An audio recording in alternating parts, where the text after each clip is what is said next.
সংসদে যে ওয়াকআপ বিল পাশ হয়েছে, ভারতবর্ষে কোথাও কোনো সমস্যা না হলেও বাংলার বিভিন্ন প্রান্তে যেভাবে তাণ্ডব চলছে, হিন্দুরা আক্রান্ত হচ্ছে, তার প্রতিবাদে এবং চাকরিহারা শিক্ষকদের ওপরে অমানবিকভাবে পুলিশি আক্রমণের প্রতিবাদে শনিবার সন্ধ্যায় কালিয়াগঞ্জে বিক্ষোভ মিছিল করল বিজেপির শহর মণ্ডল। এদিন সন্ধ্যায় সুকান্ত মোড় থেকে এই মিছিল শুরু হয়।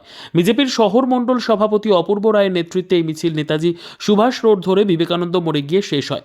পাশাপাশি এদিন হনুমান জয়ন্তী থাকায় পথ চলতি ছোট বড় সব ধরনের গাড়িতে রাম ও হনুমানের পতাকা লাগানো হয়।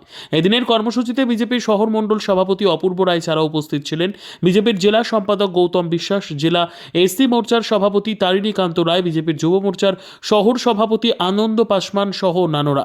যাতে কোনো প্রকার অপ্রীতিকর ঘটনা না ঘটে সে কারণে প্রচুর পুলিশ মোতায়েন ছিল।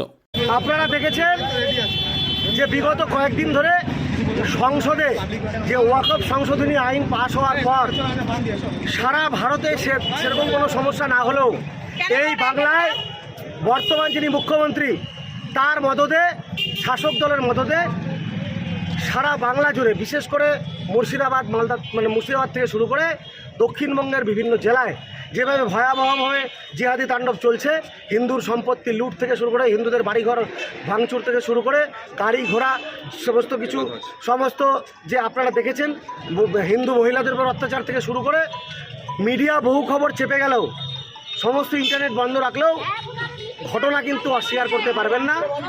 আমাদের মুখ্যমন্ত্রী তিনি এই জেহাদিদের মদত করতে গিয়ে তিনি পশ্চিমবঙ্গের সমস্ত জনতা, বিশেষ করে হিন্দু জনতাকে এই নেকড়ের মুখে ঠেলে দিচ্ছেন। আপনারা দেখেছেন যে বাংলাদেশে যে কি জেহাদি আন্দোলনের নামে বাংলাদেশে কি ভয়াবহ অবস্থা, সেই অবস্থা পশ্চিমবঙ্গে নির্মাণের জন্য মুখ্যমন্ত্রী চেষ্টা করছে। এর আগেও আমরা দেখেছি সিএএ বিরোধিতার নাম করে শুধুমাত্র পশ্চিমবঙ্গে এই তাণ্ডব লীলা চলেছে এবং পুলিশ নীরব দর্শক। ব্যুরো রিপোর্ট, উত্তর বাংলা সংবাদ।